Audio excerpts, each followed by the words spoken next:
Welcome back, friends. Today I am recording a video on a very important topic which occupies mind of each and every Indian. The question is why rupee is falling. It is very important for us to understand this phenomena and direct our activities accordingly. So let us get going and try understanding why the rupee is falling. Normally, when we talk about rupees falling, the idea which comes to the mind of individuals are that rupees probably is doing very bad and dollar is doing very good. This may not be the case. With help of some data, I'll explain you what it means and how it is happening. There could be some impact must be coming through the psychological factors. So let us move. So very first thing is, let's understand what dollar index is. In the left side of this particular slide, dollar index is made of 6 currencies. It's an index between dollar and 6 currency. Euro accounts for about 57.6%, Japanese yen 13.6%, British pound 11.9%, Canadian dollar 9.1%, Swedish krona 4.2%, and Swiss franc 3.6%. So this is a index. And in this index there are 6 components: Euro, Japanese yen, British pound, Canadian dollar, Swedish krona, and Swiss franc.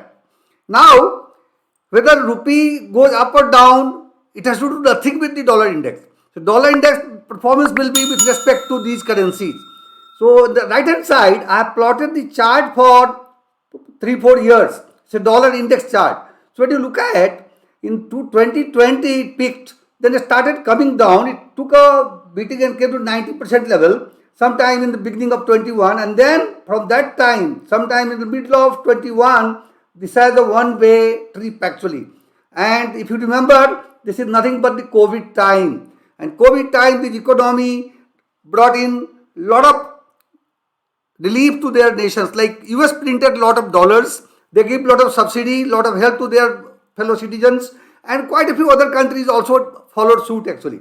So when you look at in last 1 year, dollar index has got up by almost 22%, whereas the rupee dollar parity has fallen by 8%. This means, there's a depreciation of rupee by 8%, where there's appreciation of dollar by 22%.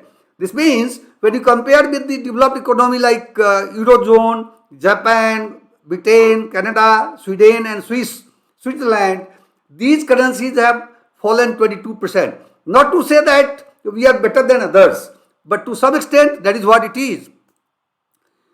And then it is something like, to understand dollar index, you have to understand the Nifty. Now Nifty, let's say Nifty 50 has got 50 stocks and their weights are there. And when the Nifty goes up, there is a general sentiment that Nifty is going up. Similarly, when dollar index goes, which is just made of 6 currencies, there is a sentiment, there is a psychological advantage that dollar is becoming stronger. And today, unfortunately, we live in a unipolar world where only one dada in the world is America.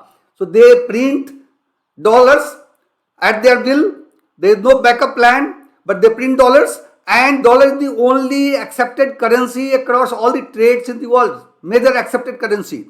So that is one of the major reasons for dollar index getting up despite the bad conditions of America in terms of inflation and likely chance of America to get into recession, almost 50%. Still dollar index is moving up. Now the next question comes, when dollar index is moving up, rupee is coming down. So what are the reasons? When the rupee weakens, the very first thing is demand. This is driven by demand and supply. As I talked that America is the only dada, so only Rajnikant you can call it in the whole world. So every world citizen, every world country looks at America and American dollar. So when the demand of US dollar goes up, obviously rupee will weaken. Under which condition this will go up? The very first thing is import increasing. As you know, we don't have a lot of oil reserve in our country, so we do import crude. Although government of India has started blending crude with ethanol, etc.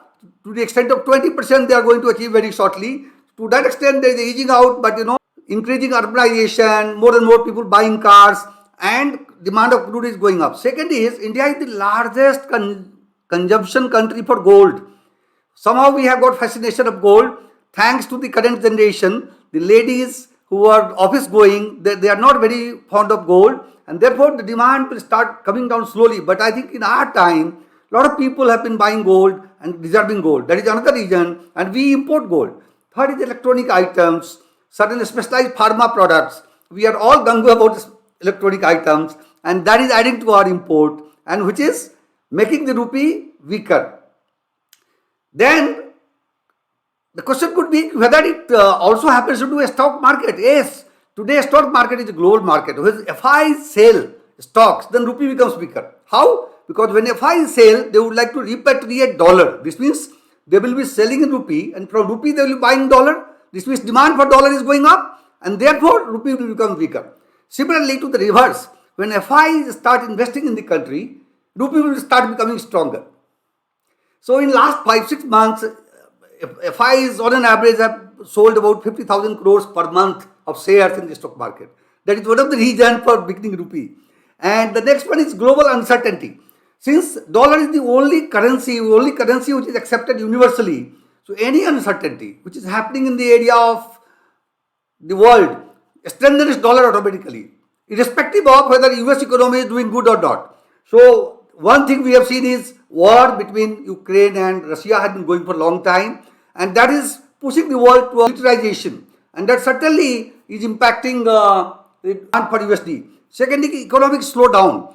Sometime back, I made a video on recession.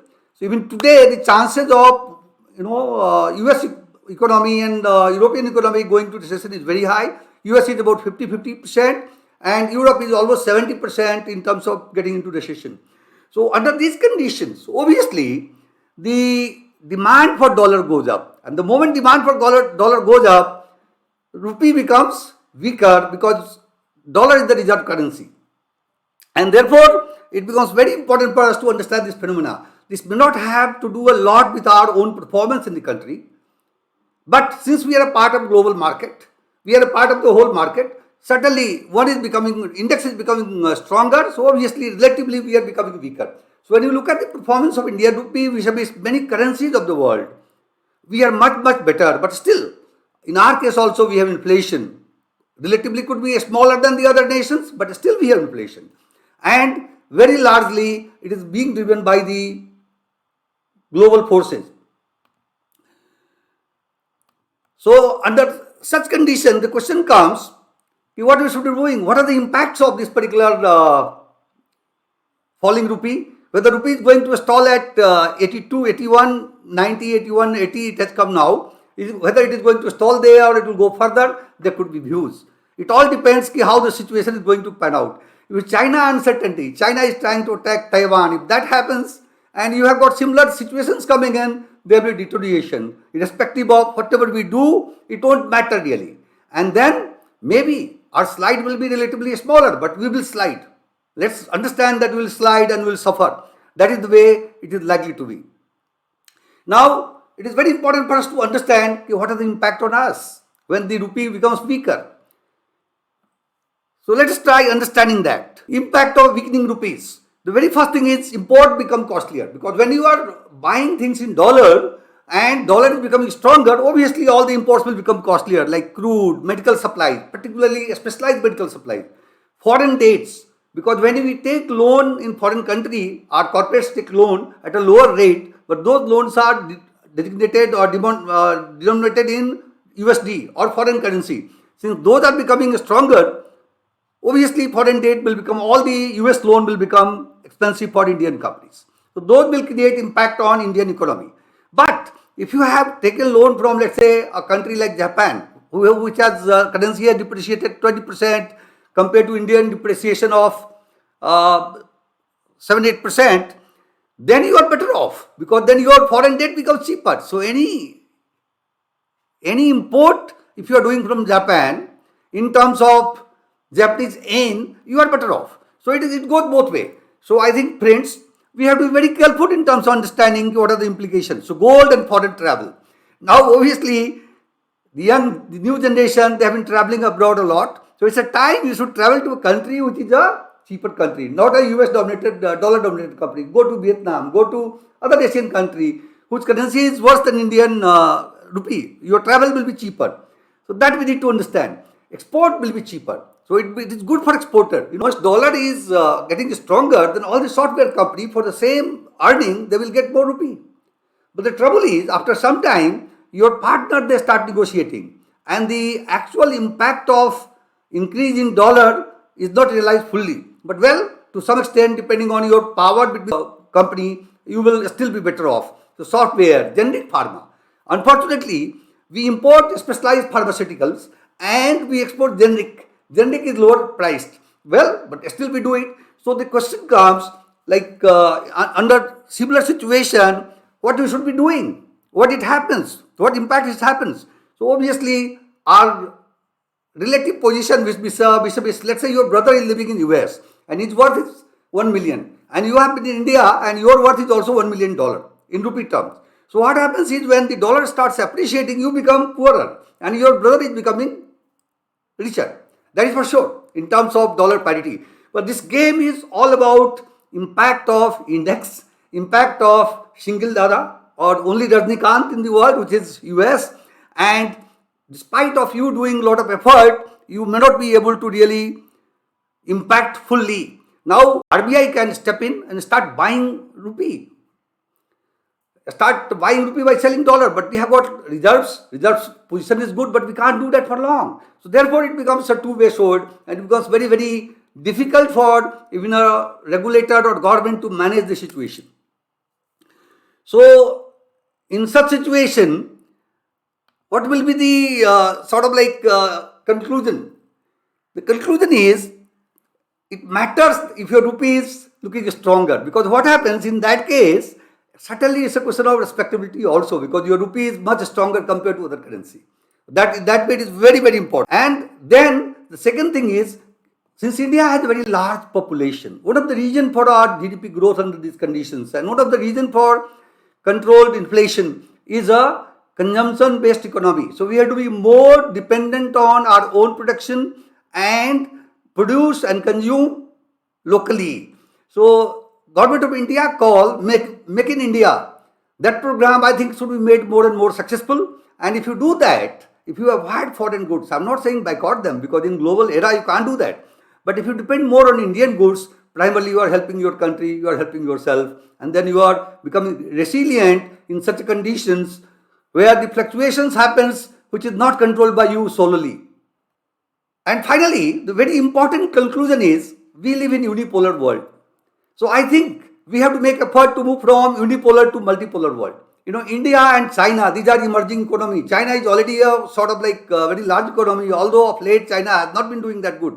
So if it is only USD as a single currency, single data currency in the world, the situation will keep on happening the way it happens. So there is a need that other currencies also come up and they occupy second and third position, so that a lot of local trades can start happening using the local currency. Now India government efforts in terms of dealing with local governments here, like their neighbors and some Asian countries, in the rupee is a very good steps, which will increase the demand of rupee and strengthen rupee. So, but you need to do more and more. When you are becoming from a developed nation to a rich nation, obviously your currency has to be respected, and that will be backed up with the performance in your own economy. So friends, it's tough time, tough to understand, and this cuts both ways. Now, to say that whether strengthening rupee is good or bad, there may not be a unique answer. In some cases it is good, some cases it may be bad. But the real call depends on making your country stronger, becoming bigger, and depending on your own currency compared to depending on USD a lot. Making this world a multipolar world, so you don't need one Rajnikant, you need multiple Rajnikant in different languages, in different states, so that the concentration is not there and there is a complete diversification. So hope friends you have enjoyed this short talk. This was my 2 cents on Falling Rupee. Please do comment, and if you like this, do subscribe to this channel if you are not subscribed yet. Please do circulate this video in your social groups so that more and more people can come and join this channel and contribute, and we can create a professional platform for knowledge sharing. So I look forward to your contribution and helping this channel to grow. Thank you so much for your attention and stay engaged.